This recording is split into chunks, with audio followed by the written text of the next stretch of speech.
Amalan rezeki menarik keberlimpahan.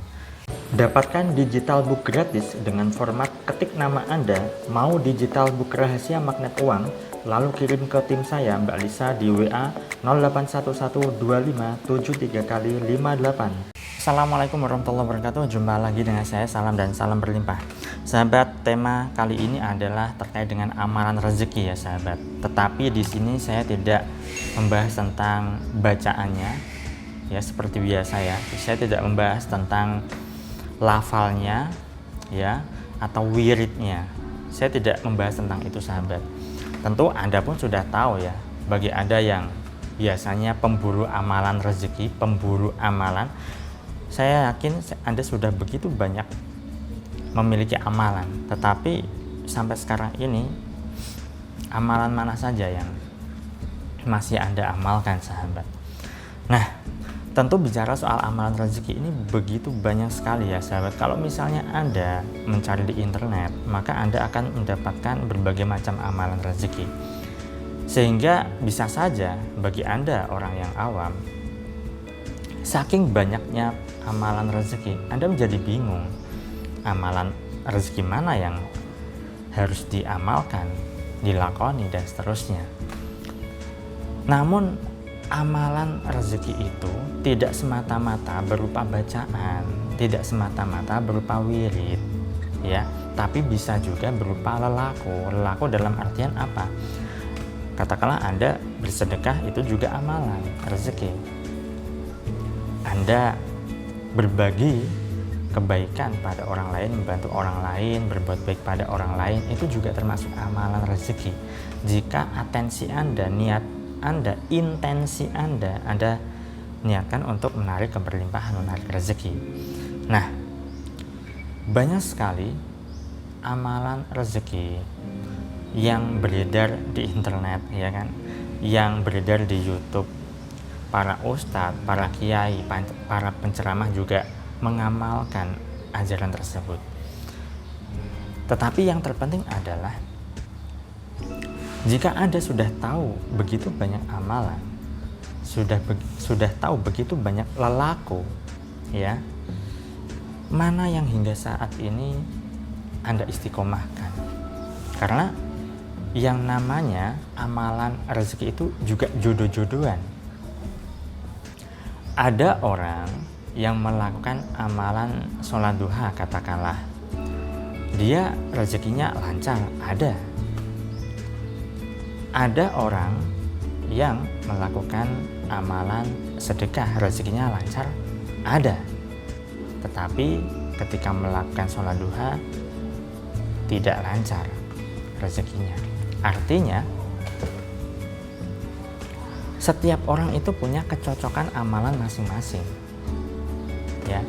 Ada juga orang yang cocoknya pakai amalan sholawat, ada juga orang yang cocoknya menggunakan bacaan istighfar ya, dan seterusnya. Yang terpenting adalah Anda cocoknya yang mana. Nah, bagaimana tahu cocok ataukah tidak? Bagi saya pribadi, kecocokan seseorang melakukan suatu amalan itu adalah dia suka dengan amalan itu dan dia enjoy melakukan amalan itu, dan dia tidak terlalu berharap cepat berhasil terhadap amalan yang dilakukan itu. Karena ketika seseorang suka melakukan amalan tersebut, maka di dalam dirinya itu ya sukacita, bahagia, happy ya. Bukan karena iming-iming lakukanlah amalan sholawat ini sekian ratus kali sehari, sekian ribu sehari dan seterusnya. Tetapi ketika dilakukan, dia merasa tersiksa, merasa tidak nyaman, merasa bahwa ini suatu hukuman merasa bahwa ini harus dilakoni sehingga menjadi beban. Nah, jika Anda merasa bahwa amalan yang Anda lakukan ini adalah beban, maka bisa saja Anda tidak cocok dengan amalan itu. Karena yang namanya melakukan amalan ini, Anda perlu yang namanya kenyamanan, sahabat. Ya, bagi Anda memang di awal-awal ketika melakukan berbagai macam amalan itu tidak nyaman, sehingga bisa saja ketika Anda melakukan banyak amalan, Anda baru menemukan satu amalan yang cocok dan Anda merasa nyaman di situ. Nah, jadi silakan Anda boleh kok coba-coba berbagai macam amalan, amalan rezeki, amalan apapun itu, ya. Tetapi pastikan pilih satu saja atau beberapa saja yang menurut Anda suka melakoninya, Anda menikmatinya, Anda suka menjalankannya. Sehingga yang terjadi apa? Yang terjadi adalah Anda bisa istiqomah. Karena hal yang paling penting ya itu adalah istiqomah, yaitu konsistensi. Ya. Bahkan di dalam ilmu pengembangan diri, ilmu motivasi, ada quote yang mengatakan, orang yang jago di bidangnya, orang yang ahli di bidangnya, setidaknya dia melakukan hal itu, ya, jam terbangnya adalah 10.000 jam. Bayangkan, kalau misalnya Anda melakukan satu amalan atau satu lelaku yang Anda tidak suka dan Anda diharuskan melakukan 10.000 jam, ya Anda akan masuk neraka sebelum waktunya, kan? Artinya Anda sangat terbebani, Anda sangat menderita. Itu sebabnya Anda silakan pilih lah, ya, amalan rezeki itu banyak. Saya tidak perlu menyebutkan satu persatu, tidak harus berupa wirid seperti yang tadi saya katakan. Anda berbagi, ya, seperti yang saya katakan, yang saya lakukan ini juga berbagi, tidak hanya berupa uang. Berbagi kebaikan, berbagi energi positif, Anda menghibur orang itu juga termasuk berbagi.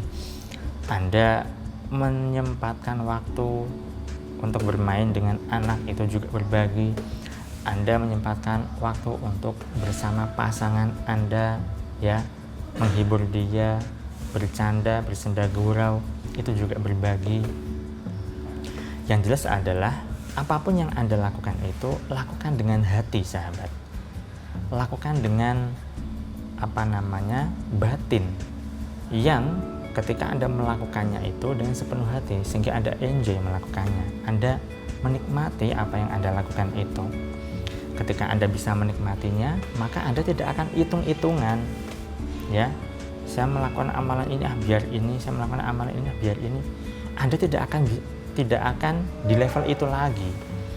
Anda sudah melewati level itu, melewati level hitung-hitungan, melewati level berdagang pada Tuhan.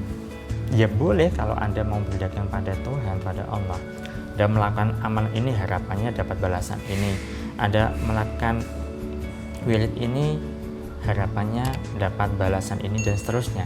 Silahkan jika memang level Anda masih berada di situ, ya, tidak masalah, boleh kok, ya. Tetapi yang terpenting adalah ketika Anda melakukan suatu amalan tertentu, maka lakukan dengan sukacita, lakukan dengan penuh kegembiraan, lakukan dengan enjoy. Ketika Anda bisa menikmatinya, ketika Anda bisa enjoy, maka itu akan bisa lebih mempercepat hasilnya. Percepatan bisa terjadi. Itu saja, sahabat, yang saya sampaikan pada kesempatan kali ini. Saya doakan agar hidup Anda berlimpah, agar Anda dimudahkan rezeki, dan agar Anda digampangkan segala hasil serta urusan Anda. Saya salam, terima kasih, dan salam berlimpah. Assalamualaikum warahmatullahi wabarakatuh.